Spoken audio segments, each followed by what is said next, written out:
Good evening, Dolphins fans. Welcome to another episode of On the FinSide with Kat and Paul. Follow us on Facebook, Twitter, all of our social media outlets, as well as the FanSided Network and FinFanatic.com.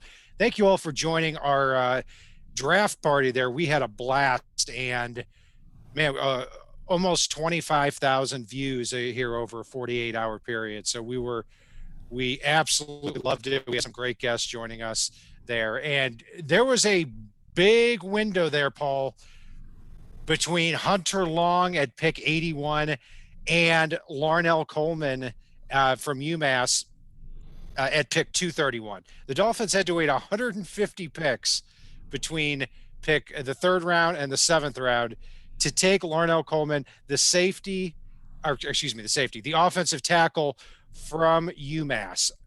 A big prospect at 6'6", 307.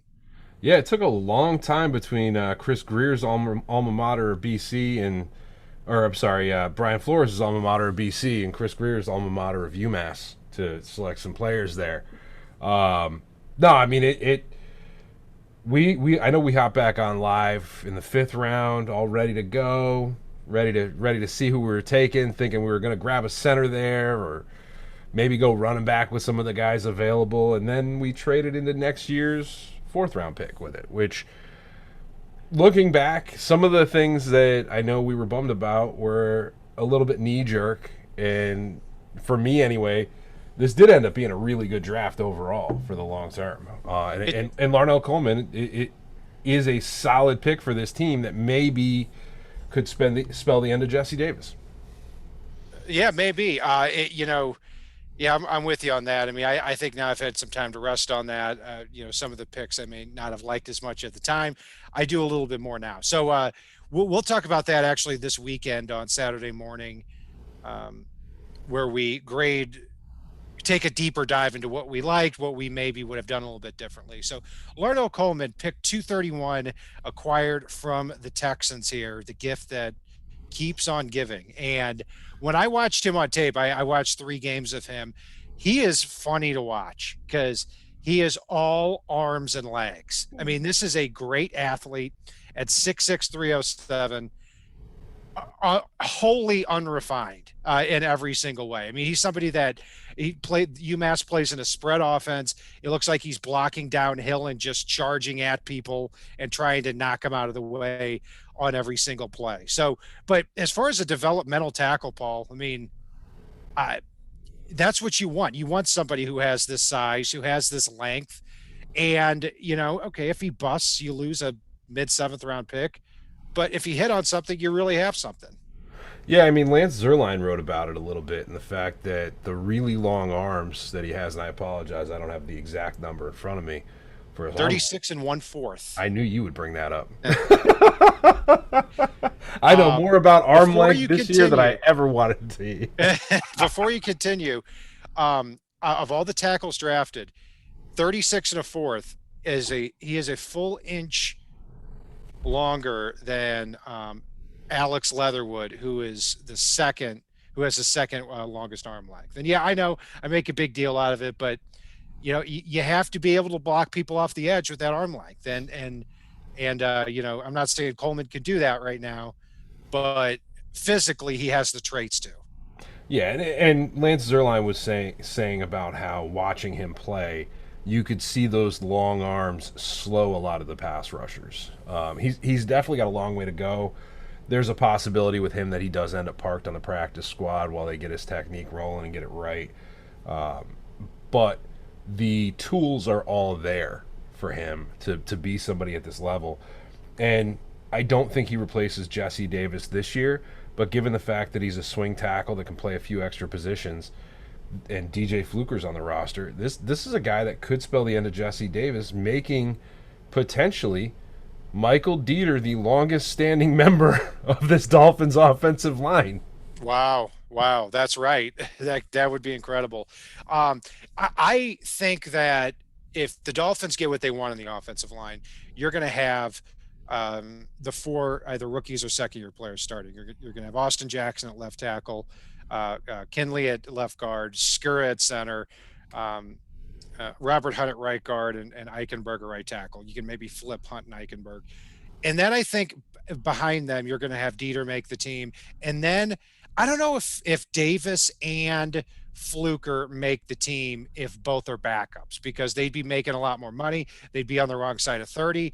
That's where the opportunity for Coleman would that's where he'd be able to come in here because he wouldn't have to step in immediately for any of those positions because Dieter and either Fluker or Davis can cover all of them as backups. So Coleman can kind of just simmer there on the bottom of the roster.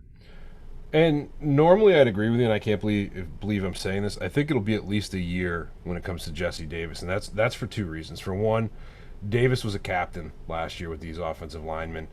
They all looked to him for leadership. They named him, and for two, I go back to something from last offseason, which I still dig the idea of, and and I know we're talking about Larnell Coleman, but again, we're talking about his pathway to the roster here. Jesse Davis took a bunch of snaps in training camp last year at center. They just didn't have the time to work with and develop it. They have a full offseason this year. Their best potential offensive line, we already know Jesse Davis can play guard. We already know he can be that swing tackle. Not the greatest left tackle, but with a left-handed quarterback, I can live with it. And if you can add center to his repertoire, it's hard to remove him from this roster. He could end up unseating Dieter, and he'd be the longest standing member of this offensive line. Yeah, that's interesting. I mean, because hypothetically, you've got Skura, Dieter, and Jesse Davis who can play center. Yeah, I know he got a few snaps, but yeah, if you're looking to get your best five on the field, yeah, maybe he gets an opportunity. But he is 6'6", 6'7", pretty tall for a center. But I don't think it's out of the realm of possibility. So Coleman, just to piggyback on what we've been talking about here, the Bleacher Report compared him to Roderick Johnson. I actually like that comparison. Dane Brugler had him going not as an undrafted free agent, but actually in the 6th round, and he had a few really interesting things to say about him. He said Coleman has the length for days and lasts on an island due to his quickness and body flexibility. However, he needs to weaponize his long arms and improve his timing and weight to transfer to better control defenders. Overall, Coleman is still raw in several areas and isn't ready for NFL reps, but issues are mostly coachable at his size, athleticism, and character. I think that's really well said, and it's a good breakdown of him. So, yeah, I like the pick here as a developmental tackle. I think you're right, Paul. I think he's going to end up probably on the practice squad. Overall, I like the pick. If I had to grade it, I'd give it a B or a B plus. For this point in the draft to get somebody that has some long-term potential, I mean, you want one of two things in the 7th round typically. You want long-term potential or special teams or an absolute steal. One of three things. And he falls into that. He's not going to be a special teamer, and he's not really an absolute steal. He was projected somewhere in this range, but his long-term potential could move him into that steal category if Miami is able to develop him and this coaching staff does well with less and really is able to coach people up. So if anybody can get the most out of this kid, I think this coaching staff has a chance to do so. And we'll leave it on that note with Larnell Coleman out of UMass, the Dolphins' first 7th round pick, I should say, 231st overall, acquired from the Texans. That's going to do it for our breakdown here. And you can catch Paul and I on Facebook, Twitter, all of our social media outlets, as well as the FanSide Network and FinFanatic.com. I'm Brian Cat, NFL. Paul is Fanatic _pick. If it's not on the right side and it's not on the left side, it is on the Fin side.